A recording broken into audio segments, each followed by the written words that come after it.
Hello and welcome everyone to the MyBlend Story Series. My name is Jeff Gerlach and I am an instructional designer with the MyBlend program here at Michigan Virtual University.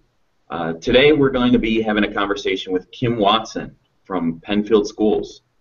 We're going to talk about blended learning in the resource room. So to start us off, Kim, hello and welcome. Can we talk a little bit about who you are, where you teach, and how you use blended learning in your classroom with your students? Absolutely. So I am Kim Watson. I teach at the middle school in Pennfield. I have 6th, 7th, and 8th graders for English, both in the resource room and in the co-taught setting. This is going to be my 6th year doing that. And basically, blended learning in my classroom was almost an accident, which I almost don't want to admit, but it kind of turned out that way. I had been in the back of my mind trying to come up with an idea of how to address the fact that I have students with such short attention spans. I really needed something to keep them going through the whole 55 minutes of class. And then at the same time, even though I do see my kids in a smaller setting, I still needed to give them a little bit more one-on-one than I was able to. And so that was kind of just going on in the back of my head. And one day I had them all do assignment on Google Docs and share it with me while they were typing, which is normal. But I happened to have 2 kids that were, let's just say, off task that day. And so what I ended up doing was sitting in a seat in between those 2 kids, and they each had their computer on either side of me, and I realized that since I was on Google Docs, I could still get into the documents of all the other kids in the class and make comments and kind of chat with them and make sure they were on task, all while never leaving my 2 lovelies that needed seats on both sides of me. And after class I thought, oh my goodness, I could be my own co-teacher if I use technology. And so kind of from there, I brought a blended learning approach to my classroom that's probably a little different than the traditional blended learning. Okay, well, so let's talk about, because there's different definitions of blended learning, right? It's personal to everyone. How would you go about defining what blended learning is to you? I guess blended learning to me is almost just good teaching. It's taking a whole bunch of different styles, different ways of getting the information to the kids and kind of combining it along with letting them give you what they know back in different formats. So, you know, I may use technology to teach them a noun. I may use a game to teach them a noun. I can use a lot of different strategies and let them do the same, and it just kind of blends into cohesive chaos. So. Cohesive chaos is a really, really cool term for that. I like how you talked about discovering it by accident and that it's just good teaching to you. You talked a little bit in your introduction about how it kind of lets you make a second version of yourself. Could you talk a little bit about how you feel like there's a second you in the classroom? Absolutely. If you walked into my class on one of the days, we started just doing, we called it Google Friday, and so every Friday they were guaranteed to get to do something on the computer. It just kind of got them through the week, and then I slowly brought it in more days as it was successful. But if you walked into my class on one of those days, you would see the room split into 2 sections, and one section is going to be computer lessons. So I would do a screen capture video of myself giving them the instructions. Usually I would put it into like a Google presentation, and each step that they had to do during the day was a different slide. And so they would just move through those slides. And the different kids may have different assignments, but they're all sitting and working on it. And then on the other side of the room, I would be pulling kids either 1 at a time or 2 at a time to give some more individualized instruction. And the great thing about that was that my computer kids were not just doing worksheets or busy work while I was getting to do independent instruction. They were actually doing real lessons that meant something and that they enjoyed. And a couple of the ways that helped me in setting it up was I gave everybody in my class a role. You know, if you're having computer issues, go to one of these 2 students. They're really good with computers. If you're having issues understanding the directions, go to this student. And I'm not going to say it worked immediately because that would just be a lie. But over time they got so that they could pretty much run the class on their own over on that side while I helped other kids. So that was kind of nice because again, they were getting real instruction, not just busy work. Right, and then, so you've established sort of a you've been able to differentiate to the student needs, and then also you've kind of set up, it's almost like a station model of different areas for your differentiation. So that's.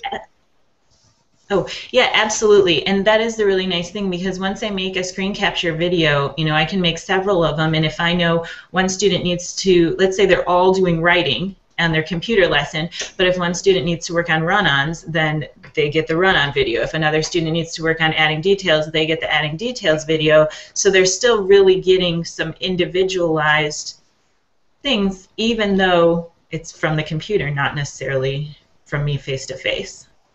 And I also then am able, because of the students that I work with needing breaks, every few slides I build in like a little timer that they can push and take a little 2-minute break to do something and then come back to it. And they're actually really good at using only the 2 minutes.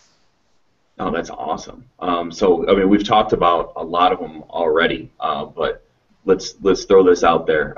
Advantages, just as a teacher, and the advantages to your students. Definitely just the fact that they're getting real instruction, and it makes such a huge difference to even be able to spend 10 minutes one-on-one with a student. If I can do that a couple times a week, it's very, very powerful. And so that is an advantage. And then another advantage is they're really engaged. This past winter, I'm sure you remember, we had about, 17 snow days, and a lot of them fell on Fridays. And at that point, we were still just doing these lessons on Fridays. And so we'd come to school on Monday, and they'd be like, well, aren't we still going to do what we were going to do on Friday? Like, they really looked forward to it and did well with it. And I guess just them knowing that they could do that and having that confidence was a huge advantage. One thing I will say, in the beginning, it was maybe not better instruction at first, when I was first trying to get it rolling and setting up a routine and establishing it, but all through it they had better behavior. And better behavior is going to eventually lead to better learning, because they're more open and ready for it. So you talk about it was tough at the start, and a lot of teachers might be interested in getting started with blended learning, but just don't know where to start, and are kind of fearful if it's going to kind of diminish what they already do. What's your advice to teachers that how do I get started? They come to you asking you how to get started. I would say start with just a very simple, just a quick little screen capture video that they can kind of follow some directions and do it. And don't think at that time you're going to be able to pull any other students and work with them. You're still going to have to be going around and monitoring it at first. And if it flops, don't say, oh my gosh, this is never going to work. Try it again, maybe try it on a different day of the week, or try it with a shorter video or something different, and just keep trying, because a lot of teachers, unfortunately, if it doesn't work the first time, you think, okay, I need to move on to something else, because I have such a limited amount of time and so much to do that if something's not working, I have to move on from it. And so my best advice is just be patient and know that I have 6th graders, 11-year-olds, that have some disabilities that make attention really difficult for them, and they were able to do it. If you're willing to just keep trying different tools, it will work eventually. Absolutely. So, and really, I say, it didn't work right away, but probably by the 3rd week of doing it, they were starting to establish themselves. And by the end of the year, I had kids that would say, well, I finished my lessons and I see that, so-and-so's still on step 1. Can I go over and help them so that you can keep working with your student? And so eventually they became facilitators too, which not only was great for our management, but excellent for their learning, because they get so much more out of it helping their classmates. Absolutely. So are you at school today? I am. That's awesome. I'm sorry if you just heard the bell in the background. I don't know why they don't turn them off in the summer, but I am here. That's awesome. Are you? Is it a day that you need to be there, or did you just decide to come in? Actually, our language arts department likes to get together over the summer and kind of go through some things, and so that's what we're doing today. The rest of my language arts department's out in the library, and interestingly enough, my other co-teacher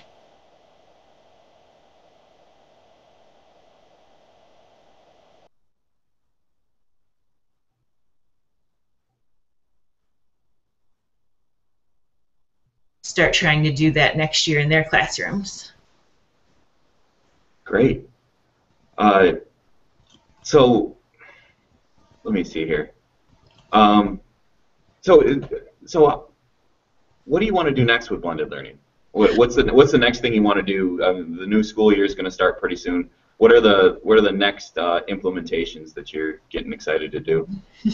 I'm just really excited to do it more. Again, we started with just 1 day a week and then kind of went from there. I'm really excited to help my co-teachers to be able to do it in their classroom too. And I really want to create a database somehow of all of my lessons that I've done, so that, you know, students, if they aren't, I know this might surprise some people, but I had some students that when they were absent would actually email me and want to know what they were missing, and I could just send them the video, and I actually had a couple kids that would come back with the work done already. And so I'd like to see that happen. Or, you know, if a student's at home working on a science paper and they know that they're struggling with run-ons, that they could go to my page and kind of find the run-on video and get a little help from it. So just really being able to use it to get them to take more control over their learning. And that, I think, was one of the biggest adjustments for me getting started. Is I always thought that the teacher that just kind of sat there and said, all right, turn to chapter 2, read it and answer the questions, and then sat at their desk was, quite honestly, I didn't think they were a good teacher. And then I realized that if you do it in the right way, letting students take over their own learning is actually really powerful and really amazing. And so I just like to explore what all they're capable of if I am willing to let them take the reins. Right. I mean, transparency in learning is important whether you're 6 or 60, right? So Right. Are you establishing, like, do you already have a website established, or are you establishing one? And like, what, I mean, you're basically wanting to put students in the driver's seat to be able to get all the resources from the class. So could you talk a little bit about, like, the specifics of what you're doing with that?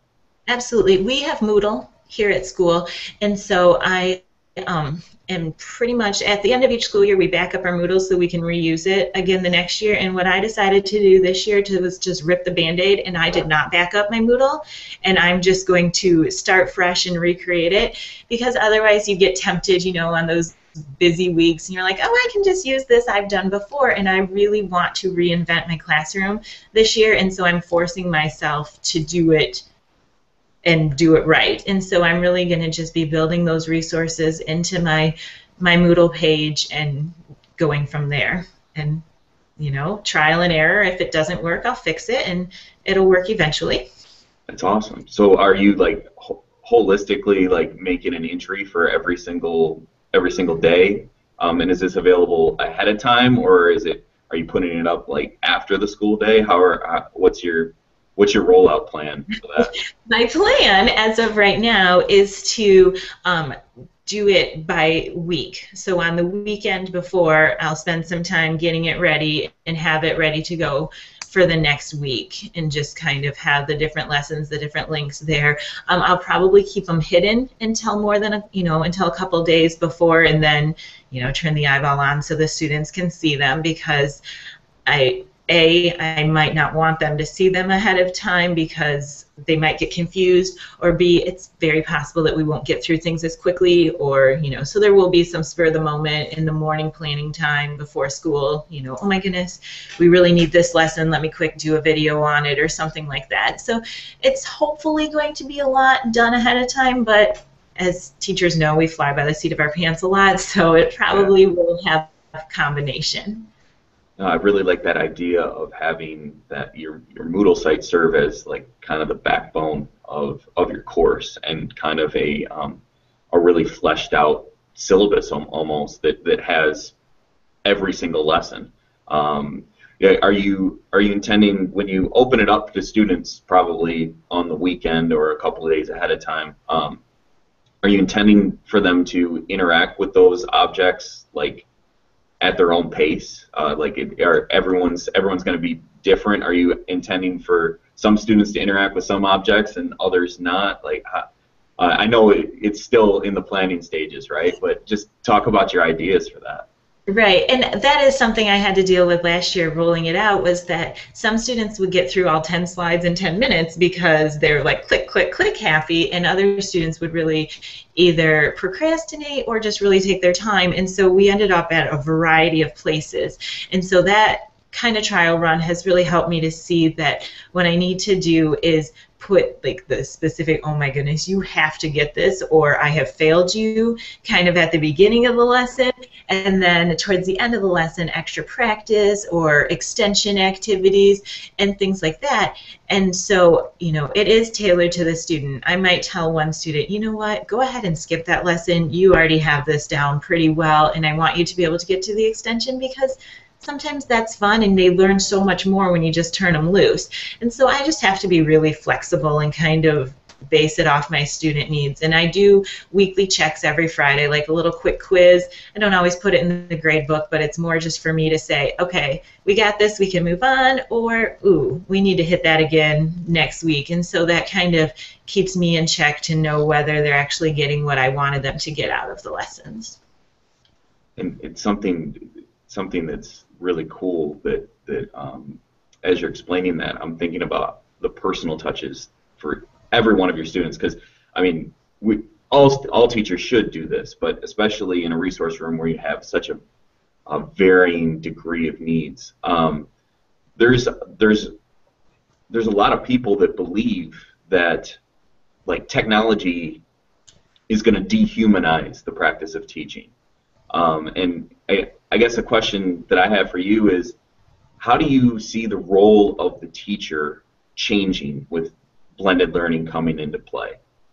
I think, and I actually stole this from my husband, so I'll give him credit, but that the role of the teacher becomes the opportunity creator, in the fact that I set it out there and I help them learn.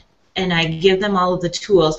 I focus on the 3 F's. I give them the framework for what they need. I give them the focus in what lessons they should be focusing on, and then I give them the feedback and let them know, yes, this is good. And other than that, they kind of have a lot more to do with it. They can work through it at their own pace. If all of a sudden they're reading something and they like, oh my goodness, this is really cool, can I research it for a little bit?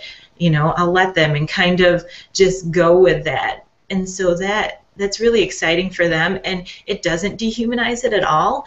Really what it does is it gets them excited, and then they will come to me and they'll be like, oh my goodness, you have to read this. Like, it just gives us a whole new thing we can connect, a whole new level. I know we were reading The Monkey's Paw, and I had a student, it was 11:30 at night, and she sent me a YouTube video that she had found of like a Lego version of The Monkey Paw, and she was like, I love Legos, can we show this in class tomorrow? I'm like, absolutely, but I'm not going to be the one to show it, you are. And so like, they're still making those connections, and it's, that doesn't happen all the time, but when it does, it's like, oh my gosh, you were thinking about school at 11 o'clock at night? That's amazing. And so it's really fun to see. That's so awesome. And another thing, another thing that really is exciting for them is sub-plans. Now I have started, just whenever I'm going to have a sub, I just do it this way and stuff. And so instead of it being a co-taught class, it really just is a more of a computer-based day. But I email the kids all the sub plans, and then I leave it for the sub as well, and they have the links, and they pretty much can walk themselves through it. And I must say, my subs love it. I always leave a backup plan in case technology, fails on us, but they really do like it. I even had one day last year where I was stuck in an IEP meeting that went 6 hours, so I did not make it back in time for class like I thought I would, and so we took about a 10-minute break, and I quickly pulled together some videos and made it, and I emailed it all my kids, and they just went to the library during that hour, and my 6th graders, the librarian said, were amazing. They just kind of worked through it, called her over if they had a couple questions, but other than that, they were able to work independently. And when I met my 6th graders on the first day of school, I didn't know that they'd ever be able to work independently, so that was huge for both them and for me. How did you go about building a culture like that with your students? Because that obviously, I mean, is it innate in your students, or like what did you do at the start of the school year to get them to buy in like this? Pretty much, I guess, just tried to talk it up, and I made it like this is really fun. And at the beginning of the year, it used to be like, here is the lesson we're going to do on Friday on the computer, and if you get done early, you can have the last 10 minutes as free time on the computer. And I mean, free time on the computer was a huge selling point. I don't know if other people agree that's okay or not, but for me, that meant that I got 45 minutes of excellent work time, which is more than I would have gotten anyway because of all of the distractions that would have come into the class had they not been so focused. So we did it that way, and really, just letting them take the reins, I guess, just brought something out in them. And I think that would be the case for most students. And again, it did not go flawlessly. It was not perfect, but from every experience, we learned something, and we were able to move past it and work through it. And yeah, it amazed me. I won't lie. Like at the beginning of the year, like I said, I thought oh my gosh, there is no way. I had to do my initial testing at the beginning of the year, and I pulled a teacher move I said I would never do, and I popped a movie in for the other kids because my students were not able to leave me alone long enough to test any of the kids because they were so distracted. And so I'm like, well, we can't show movies every time I need to test my kids. I have to test them a lot. And so just looking for other tools. And the first few times maybe we could only do a 15-minute lesson and then a 20-minute lesson. And by the end of the year, like I said, they could go the whole hour. And I was even able to take away the computer free time. Don't tell them, they might not have noticed. Your secret's safe with me and whoever else in the entire world is watching this. What's been the reaction of parents and fellow teachers and administration to what you're doing? Well, anything that makes the kids successful really is great for parents. And I have to say, like, if I sit in an IEP meeting and tell them your student is able to do this, this, and this, or they got up and helped another student, the parents are just floored, like just very proud that their kids can be so independent. And like I said, my co-teachers, they want me to teach them a little bit this afternoon. So I think though they're scared and they're worried, they're not quite sure how it would work in a class of 30 as opposed to a class of 12 like I have, they're willing to try it because they've seen it be successful, and that's all I can ask is for them to be willing to try. And my administration, they're very supportive, and they love whenever you try to bring in something new. So I have to say I've been really well supported, and they're just eager to see what else we can do with it. And again, the substitutes absolutely love it. That's awesome. With parents, like, do you feel like you're able to show them more about what their students are doing? Absolutely. And I think just technology in general is able to do that a lot more, just with having, the kids do something on a Google Drive instead of necessarily doing it on Word. Like they can go home and they can show their parents, like, this is what I did at school today, and bring it up on the computer, bring it up on the phone, or anything like that. I know I have a student that does not have a home computer, and so when he was really excited about a project, he and his mom went to the library just so he could show her what he had been working on. And so they do get a new piece, and they find a way to still be able to do it even if they don't have the technology at home. And do you feel like it enables parents to support their students in ways that they otherwise couldn't in a pre-technology educational paradigm? I think so, and I think it gives parents a way to also tap into what their kids enjoy. I mean, kids enjoy computers, they enjoy video games, and so if they're at home and they're playing on the computer, and the parent can say, hey, can you take a little break from that and just show me what you did today? And they actually can just quickly bring it up on the computer, kind of show them, take a little pride, and then get right back to what else they were doing. It does help. Absolutely.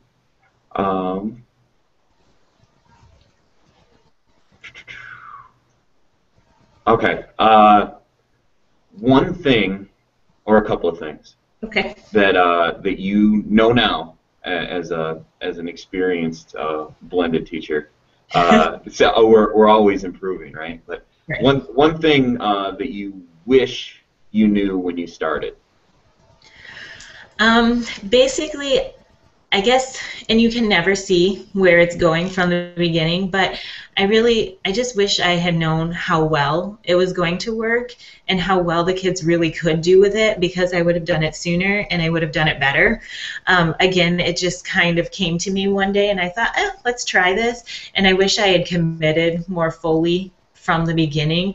Um, Again, I can always go back and fix that. That's the great thing about especially being in a resource room. I get the same kids I had last year. I get them again. So if I messed up, I get another chance. Not everybody gets that. Um, just the fact that they will get it eventually. Those first couple weeks when we were first trying it and they were kind of all over the place and couldn't focus for very long, I actually thought I was, oh my gosh, I'm a horrible teacher. I taught them nothing today. But now knowing that they can get it is pretty exciting. So I wish I had been able to tell myself that at the beginning, like, calm down, just keep trying, it's going to be okay. And so I guess that's pretty much it. Keep with the mission. Everything's going to work out okay. And I think that's a good message to send out to anybody who's taking on this new adventure in their classroom. I think Uh, so. Don't be afraid to try something new. Like if you hear about a cool new tool, like I'll tell my kids, hey, I was just at a conference, I heard about this tool, let's give it a try and see. And just be open and honest with them that, you know what, I haven't had a chance to play around with this very much. You guys are going to be my guinea pigs. Let's see how it works. We did that with a lot of different Chrome, extensions and add-ons and apps this year where I'd say, hey, I heard about this, I think it's going to be cool. And my class knew. They'd be like, so you want us to be your guinea pigs? Exactly, I do. I want you to give me feedback. Do you like it? Do you not? And they sometimes did and sometimes didn't. And, I'd get emails from other teachers. Our 8th graders were one-to-one, and so they'd have their Chromebooks with them all day. And I got emails from the U.S. history teachers saying, hey, your student was telling me about this thing you did. Can you tell me what that extension was? And so I know they were really taking ownership of it. I think that you hit on a big thing for teachers. I think um, we want to hold on to that expert thing. Like we feel like we need to be the keeper of all knowledge. But you're even talking about it, trying things even when you're only half sure of what the result's going to be. Do you think kids take well to that open dialogue, that you're a learner as well? I think so. I will say the very first time I kind of modeled like a think aloud, like, I don't know if this is really going to work. Like I was kind of talking them through it, and one of my students raised his hand and said, Mrs. Watson, shouldn't you know if you're going to try and teach us? And so, we just had a laugh about that. And I said, well, in this case, I was just pretending I really did know. I was just pretending I didn't, but sometimes I don't know. And, what do I do when I don't know? I Google it, I look it, I try it out. I said, I do all the same kind of things you do and stuff. And we talked about that that's okay. And that a lot of times it works and a lot of times it doesn't. And you really just have to stick with it. And that's huge. Huge, huge. A lot of times they like to try something for a minute or two, and if it's not working, just move on. And so them watching me go through the process of, okay, this didn't work, step back, reinvent, that was a huge learning process for them. And if I had done it behind the scenes, they wouldn't have gotten that out of it, and that would have been a shame. Yeah, absolutely. Well, thank you so much for taking the time to talk with us today. It's been awesome. I really appreciated getting this, particularly the perspective of a resource room teacher. I haven't had that opportunity yet. So thanks so much for sharing. If anyone out there wants to get in touch with you and ask you some questions, what's the best way to get in touch? Absolutely, my email. It's Watson, WATSONK, at Pennfield.net, and I check it probably too often, so that is definitely the best way to get a hold of me. And feel free to. I mean, I'm definitely no expert, but I'm getting there, and keep changing and learning, and I'd love to learn from other people as well. So. Well, that's awesome. Hopefully people will take you up on that offer. Well, thanks again, and enjoy the rest of your day. Thank you. You too.